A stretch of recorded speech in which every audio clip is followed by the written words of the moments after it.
বর্তমান সরকার ইনডিসিশন রোগে ভুগছে। আওয়ামী লীগ নিয়ে কী করবো, আওয়ামী লীগপন্থী ব্যবসায়ীদের নিয়ে কী করবো, রাজনীতিবিদদের নিয়ে কী করবো, ভারতের সাথে রিলেশন কী করবো, পাকিস্তানের সাথে কী করবো, জামাতকে কি প্রকৃত বিরোধী দল হতে দেবো নাকি নিয়ন্ত্রণ করব।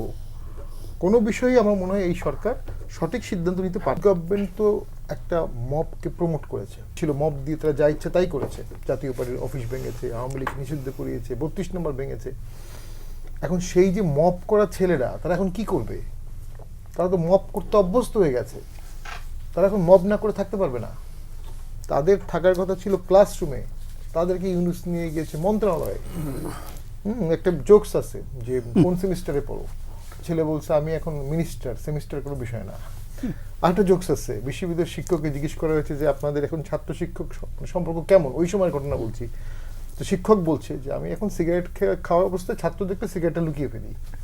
তো এরকম একটা পরিস্থিতি একদম গভর্নমেন্ট থেকে প্যাট্রন করে করা হয়েছিল, এবং এটা কোনো অর্গানিক না, এটা একটা আর্টিফিশিয়ালি করা হয়েছিল একটা ভয়ের কালচারের জন্য, যেন পলিটিশিয়ানরা, ব্যুরোক্র্যাটরা তাদের কথার বাইরে না যেতে পারে।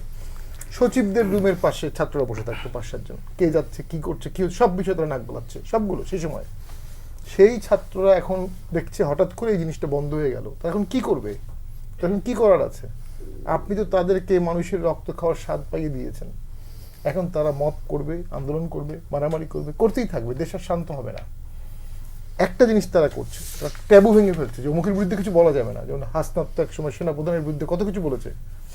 হাসনাত সেদিন দেখলাম আমরা ওই ঢাকা ভার্সিটি সেই সময়ের ভিসি, তার কেউ বললো যে আপনি ভিসি থাকা অবস্থা আমাকে এটা বলছেন, আঙ্গুল তুলে তুলে থ্রেট করছে। হ্যাঁ, এবং সেটা খুব ভিডিও ভাইরাল হলো। অনেকে ভাবছে এটা খুব সাহসিকতার কাজ, যে প্রতিশোধ নিচ্ছে, সাবেক ভিসিকে ধমকাচ্ছে। তো আসলে কি ব্যাপারটা তাই? আমরা কি খুব খুব সম্ভাবনাময় কিছু ছেলেকে খুবই নিরাপত্তাহীনতার দিকে নিয়ে যাচ্ছি না? কারণ প্রত্যেকটা মব তো রিভার্স করবে। প্রত্যেকটা মবের ঘটনা ইতিহাস বলে যতটুকু মব করা হবে ততটুকু মব আপনাকে সহ্য করতে হবে, এটা মাস্ট। তো এই ছেলেগুলোকেও একদিন না একদিন এগুলো ফেস করতে হবে। এবং এখন শুরু হয়েছে ছাত্রদল ছাত্র শিবির দিয়ে। আমার বাল্যকাল কেটেছে ঢাকা ভার্সিটিতে এই মারামারি টারামারি দেখে। ছাত্রদল আর ছাত্র শিবির, ছাত্রদল কান কাটতো, আবার শিবির অভিযোগ আছে রাজশাহী ইউনিভার্সিটিতে রক কাটতো। একটা এটা এই চলেছে অনেক দিন। তারপরে এগুলো অনেক ভ্যানিশ হয়ে গেল। ভ্যানিশ হলো কেন? যতদিন আওয়ামী লীগ ছিল ততদিন এই দ্বন্দ্ব ছিল না। তো এই দ্বন্দ্বের অবসান মনে হয় আওয়ামী লীগ ফিরে না আসা পর্যন্ত চলবে। এখন প্রবলেম হচ্ছে যে এরা ইউথ, এরা একটা আন্দোলন করেছে, সেই আন্দোলনের পরে তাদের একটা অংশ ক্ষমতায় আছে, একটা অংশ বিরোধী দলে আছে। তারা এখন নিজেদের মধ্যে দ্বন্দ্ব করলে দেশটা চলবে কিভাবে? দেশ তো চলবে না, অচল হয়ে যাবে, মানুষের ভোগান্তি বাড়বে, লোডশেডিংয়ের কারণে মানুষের ইন্ডাস্ট্রি বন্ধ হয়ে যাবে। ইউনিস গভর্নমেন্টের সময় 27 লক্ষ জব হারিয়ে গেছে, এবং সেটা এখনও বাড়ছে, নাম্বারটা টোল বাড়ছে, অনেক গার্মেন্টস বন্ধ হয়ে যাচ্ছে। ব্যবসায়ীরা জেলে আছে।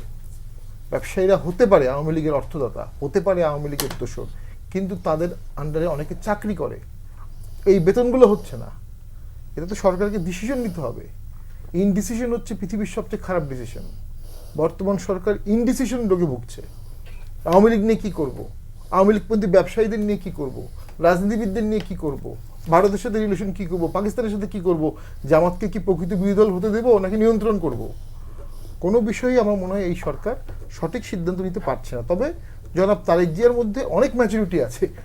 যেমন উনি গণপরিষদে শপথ নেবেন না ওনার এমপিরা, পরের দিন উনি আগের দিন জামাত ইসলামীর নেতা, এনসিপির নেতা সবার সাথে দেখা করলেন, পরের দিন ঠিক এমন একটা কাজ করলেন যেটা ওদেরকে অবশ্যই হার্ট করবে। আবার উনি জুলাই সনদ অ্যাপ্রুভ করলেন, হুইচ আমি সাপোর্ট করি, কারণ আমি আইনজীবী হিসেবে মনে করি জুলাই সনদের কোনো আইনগত ভিত্তি নেই, টোটালি একদম আনকনস্টিটিউশনাল। মান্না ভাইয়া তো রেগে যাবে এটা শুনলে, কিন্তু আমার আইনি ব্যাখ্যা কি আছে। কিন্তু উনি আবার বলছেন জুলাই সনদ অক্ষরে অক্ষরে পালন করা হবে। তো কিভাবে আপনি একটা জিনিস বাতিল করে অক্ষরে অক্ষরে পালন করবেন? সো এখানে আমার কাছে মনে হচ্ছে যে অবশ্যই কিছু কিছু দিকে অনেক ম্যাচুরিটি গভর্নমেন্ট দেখাচ্ছে, কিন্তু রাষ্ট্র পরিচালনায়, সুশাসন অ্যান্ড ডেলিভারির ক্ষেত্রে আমি শেষ করে দিচ্ছি, তারা ব্যর্থ হবে। এবং ব্যর্থ হওয়ার খারাপ জিনিসটা হবে ডাকসু। ডাকসুতে কিন্তু ছাত্র শিবির গভর্নেন্স দিতে পারবে এই আশাতে অনেক ভোট পেয়েছে, এবং তারা কিন্তু ছাত্রের স্বার্থ সংক্রান্ত বিষয়ে যথেষ্ট সোচ্চার। হলে খাবার, স্কলারশিপ, তখন কিন্তু মৌলবাদী শক্তির দিকে মানুষের ঝুঁকে যাওয়ার সম্ভাবনা থাকবে।